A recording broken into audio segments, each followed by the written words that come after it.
В момента ние управляваме самостоятелно.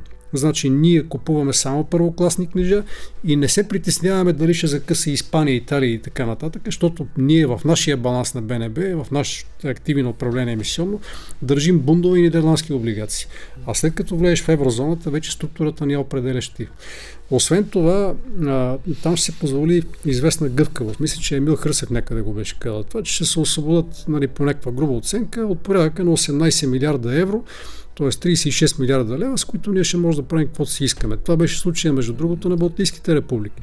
Значи, те като влезаха и ги заделиха една част в фискалния резерв, една част за погасяване на част от външния дълг и така нататък, но нищо не пречи, чисто технически, с парите, които ще получим от продажбата на част от германските облигации или на златото, примерно, да финансираме някакъв фонд за технологично развитие, с който ще дадеме пари на фирмата на някой от бившите ни премиери да произвежда пренобавлени фунийки.